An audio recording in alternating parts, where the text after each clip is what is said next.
درود السلام پڑھتے ہیں تو آپ حضور علیہ السلام کی بارگاہ میں آپ کی حاضری ہو جاتی ہے. جو ان کے احسانات ہیں ہم پر، مہربانیاں ہیں، اس کے جواب میں اگر ہم کچھ کر رہے ہیں یہی درود السلام ہے. تو اس لیے میرے دوستو اس درود السلام کو پڑھتے رہنا چاہیے. اور ساتھ میں حضور علیہ السلام نے جو اپنی زندگی میں کیا، اپنے پڑوسیوں کا خیال رکھا، مہمانوں کی خدمت کی، یتیموں کی سرپرستی کی، بھوکھوں کو کھانا کھلایا، جن کے پاس پہننے کے لیے کچھ نہیں تھا ان کو لباس دیا، جن کے پاس رہنے کے لیے گھر نہیں تھا ان کے لیے چھت مہیا کی.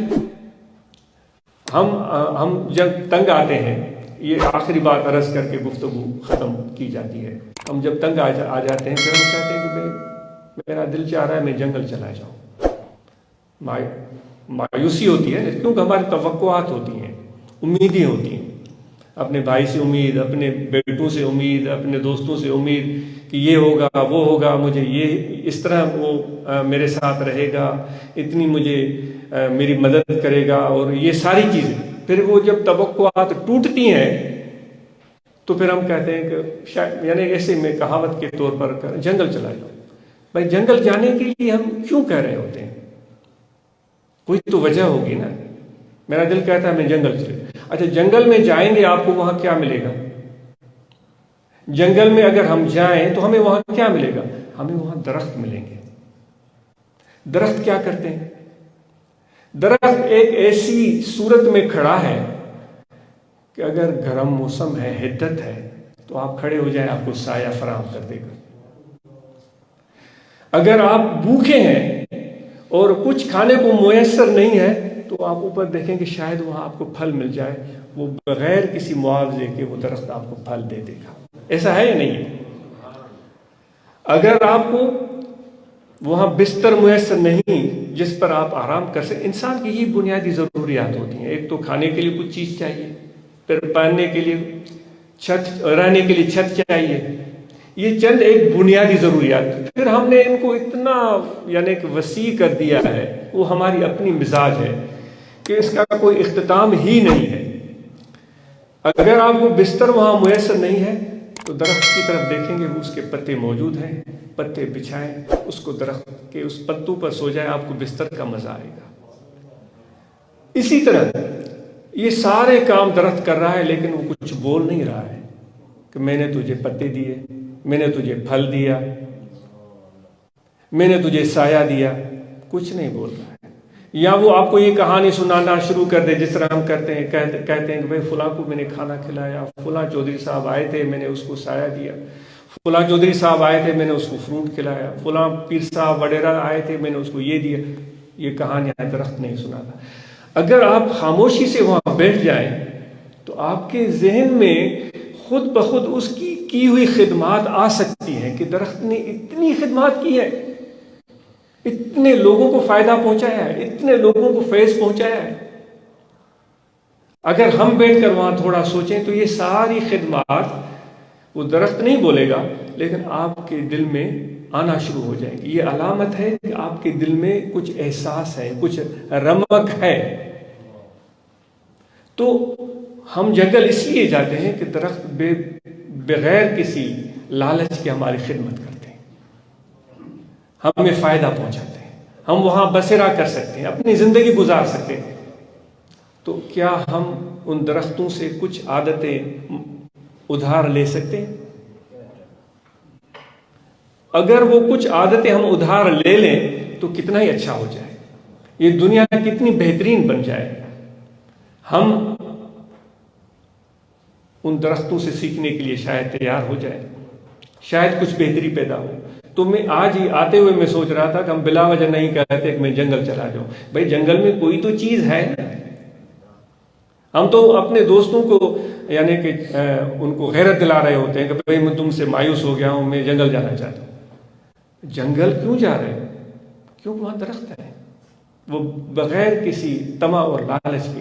یہاں لوگوں سے آپ نے امیدیں باندھی، لالچ رکھی، انہوں نے کچھ کیا نہیں تو آپ مایوس ہو گئے. میں نے پیسے مانگے، مجھے پیسے نہیں دیے، مجھے بھوک تھی، اس نے کھانا نہیں کھلایا.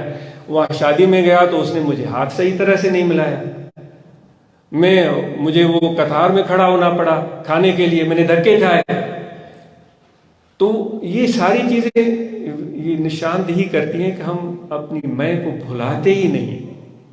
دوستوں کے پاس جاتے ہیں تو دوست کو بظاہر خوش کرنے کے لیے جاتے ہیں، لیکن ہم اپنی میں گم ہوتے ہیں۔ وہ گیدڑ جب شام کو نکلتے ہیں نا، وہ آواز نکالتے ہیں، تو ایسے لوگوں نے کہا ہے وہ ایک گیدڑ کہتا ہے میں وہ میں، یعنی کہ میں بڑا ہوں۔ پھر دوسرا آتا ہے تم کون ہوتے ہو، میں وہ میں۔ پھر تیسرا آتا ہے، پھر وہ پورا ان کا وہ غور جمع ہو جاتا ہے، پھر آواز در آواز، آواز در آواز، میں وہ میں۔ وہ ہم زبان سے تو نہیں بول رہے ہیں، لیکن ہمارے رویے، ہمارے طور اطوار وہ ظاہر کر رہے ہیں میں وہ میں وہ میں۔ تو اس انانیت سے نکلنے کی ہمیں ضرورت ہے۔ اس کے لیے اللہ کا ذکر ہے، جو ابھی دوست بات کر رہے تھے خدمت کی، یہ بہترین بات ہے۔ ہر کی خدمت کر وہ مخدوم شد، جس نے بھی خدمت کی وہ مخدوم ہو گیا۔ حضرت ابو الحسن خرقانی اس سلسلے کے پیشوا ہیں، اور وہ اتنے عظیم صوفی اور بزرگ گزرے ہیں کہ بڑے بڑے دانشور ان کی خدمت میں جاتے تھے۔ ابو علی سینا جیسا فلسفی حکیم ان کی خدمت میں گیا تھا۔ وہ خود کہتا ہے کہ میں جب ہوتا، یہ سعدی نے یہ کہانی لکھی ہے، وہ کہتا ہے جب میں گیا مجھے حیرانی ہوئی کہ وہ ابو علی سینا جو ہے وہ اپنے دیوار کی چنائی کر رہے تھے، میں نے پہچانا ہی نہیں۔ تو انہوں نے اپنی خانقاہ کے باہر لکھوا دیا تھا کہ بھائی جو بھی اس جگہ پر آئے اس سے نام نہ پوچھو، اس سے ذات نہ پوچھو، اس کو محبت دو، اس کو کھانا کھلاؤ، محبت دو اور اس کو کھانا کھلاؤ۔ تو دوستو یہ خدمت کا جذبہ انشاءاللہ ہمارے اندر ہونا چاہیے، اسی سے ہی ہمیں مسرت ملتی ہے، اور یہ خدمت ہمیں اپنے مشائخ نے سکھائی ہے، ان کی تعلیم اور تربیت کا حصہ ہے، اور ذکر کرنا اور مراقبہ کا اہتمام کرنا یہ ہمارے لیے ضروری ہے۔ کیونکہ جب ہمیں بیماری لاحق ہوتی ہے تو کسی ایک ڈاکٹر کے پاس جاتے ہیں، اگر ایک ڈاکٹر کے پاس گئے دوائی لی، پھر دوسرے کے پاس گئے، پھر تیسرے کے، پھر چوتھے، پھر پانچویں، پھر چھٹے، پھر 50 ڈاکٹروں کے پاس گئے تو ہمیں فائدہ کے بجائے نقصان ہوتا ہے۔ تو یہ ذکر کی محفل اس لیے منعقد ہوتی ہے تاکہ ہمارا رابطہ مستقل جڑا رہے۔ وہ جو فرید الدین عطار نے کہا ہے کہ ذکر پکا تازہ ایمان نشکنت، جو ان محبت برگزیدہ خدا کے پیارے دوست ان کی بیٹھ کر جب تم ان کا ذکر کرتے ہو تو تمہارا ایمان تازہ ہوتا ہے۔ تو یہ محفل کو ایسے نہ سمجھے کہ بھئی وہاں جائیں گے اور کیا ہوگا، کچھ بھی نہیں ہوگا، نہیں، آپ بیٹھیں، صرف یاد کریں اللہ کو، اس کا ذکر کریں، اور حضور علیہ السلام کے فیض کا انتظار کریں۔ چاہے اگر وہ 10 منٹ قائم رہتا ہے پھر تو سبحان اللہ، 2 منٹ بھی قائم رہا تو اس کی برکتیں ہوں گی۔ تو یہی ہمارے اس محفل کا مقصد ہے۔ تو ذکر یہاں قلب پر انگل رکھ کر میں عرض کر رہا ہوں، یا انسان کا دل ہے، اس دل میں توجہ رکھیں، کھڑے بیٹھے لیٹے سوئے جاگے، وضو ہو یا نہ ہو، زبان خاموش رہے، سانس آتا جاتا رہے، خیال ہے کہ میرا دل پکار رہا ہے اللہ اللہ اللہ اللہ اللہ، یہ خفی ذکر ہے۔ تو یہ بڑا آسان ہے، بس توجہ قائم رکھیں اور مشق کریں، یہ آپ کی عادت ہو جائے گی۔ اور اس کے لیے کوئی شرط نہیں، وضو ہے تب بھی ذکر کریں، وضو نہیں ہے تب بھی ذکر کریں، لباس کا پاک ہونا، جسم کا پاک ہونا کوئی شرط نہیں ہے، یہ ہر حال میں اللہ تعالیٰ کا ذکر ہمیں کرتے رہنا چاہیے۔ یہ ہمارے روح کی، ہمارے قلب کی غذا ہے، کیونکہ اللہ تبارک و تعالیٰ نے جب ہمارے ارواح کو پیدا فرمایا تھا تو وہ خود فرماتا ہے کہ سب ارواح سے میں نے ایک ہی سوال پوچھا تھا کہ الستُ بربکم، کیا میں تمہارا پیدا کرنے والا پالنہار نہیں ہوں؟ یہ سب ارواح سے، یعنی کہ آپ و ہماری ارواح بھی وہاں موجود تھی، سب لوگوں کی ارواح، یعنی ڈائریکٹ گفتگو ہو رہی ہے۔ ہم کہتے ہیں نا بھائی ہم تو گناہ گار ہیں، بھائی بے شک احساس اور عاجزی کا احساس اچھی چیز ہے، لیکن کتنے خوش قسمت ہیں، آپ کی ڈائریکٹ خدا سے بات ہوئی ہے، آپ ہم کلام ہوئے ہیں خدا سے، کیونکہ آپ سب نے جواب دیا تھا قالوا بلا، یہ جواب دیا تھا ہاں تم ہمارے رب ہو۔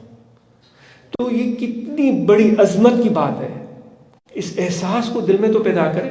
ہم اوروں کی بات سن کر بھئی ایسے ہے ویسے ہے یہ ہے وہ ہے، ہم تو کچھ کر ہی نہیں سکتے. ایسی بات نہیں ہے. تم سب عظمت والے ہو، آپ سب عظمت والے ہو. باقی یہ ہے کہ ایک قطار میں رہنے کی ضرورت ہے، جو کہ سلسلہ عالیہ کی بنیادی تعلیمات ہے. میں سے ہے یک راگیر محکم گیر. ایک کی رہنمائی چاہو اور پکے طریقے سے چاہو، اس رہنمائی میں چلتے رہو. یہ بنیادی چیز ہے. تو انشاءاللہ اس سے ذکر کا فائدہ اور زیادہ ہوگا، کیونکہ اگر صبح سے نکلیں گے، کیونکہ ہمارے مرشد پیر مٹھا سے رحمۃ اللہ علیہ فرماتے تھے کہ بھائی روپے میں کتنے آنے ہوتے ہیں؟ وہ کہتے تھے 16 آنے. پھر فرماتے تھے بھائی دیکھو 15 آنا جو ہے، یہ سلسلہ نقش بندیہ کی میں بات کر رہا ہوں، 15 آنا مرشد کی محبت دل میں رکھو، 1 آنا ذکر. فرماتے تھے یہ کمبینیشن کافی ہے. پھر فرماتے تھے کہ دیکھو جو 15 آنا آپ کی محبت ہے اور قلبی تعلق ہے، اس میں 1 پیسے کی بھی کمی نہیں ہونی چاہیے. اگر اس میں 1 پیسے کی بھی کمی ہوئی تو آپ کا ذکر بھی آپ سے چھوٹ سکتا ہے. اگر اس محبت کو قائم رکھیں، ذکر میں سستی آ گئی تو اس محبت کی وجہ سے ایک نہ ایک دن آپ ذاکر بن جائیں گے، آپ اللہ تعالیٰ کے عارف بن جائیں گے. تو اس لیے اس محبت کو اپنے دل میں جگائے رکھیں. جس طرح حضرت ابو بکر صدیق رضی اللہ تعالیٰ عنہ کی بات ہو رہی تھی کہ وہ محبت کے میدان میں سب صحابہ سے آگے تھے. اس سلسلہ عالیہ کے پیشوا حضرت ابو بکر ہیں، تو وہی محبت اس طریقہ عالیہ میں بنیاد ہے. تو اور مراقبہ ذکر کی تو بات میں نے عرض کر دی. آپ سب آپ کریں، مراقبہ کریں، اور جو ختم شریف ہے وہ روزانہ بلا ناغہ پڑھیں، اور وہ بارگاہ رسالت مآب صلی اللہ علیہ وسلم میں تحفہ پیش کریں. آپ کے آل پاک، صحابہ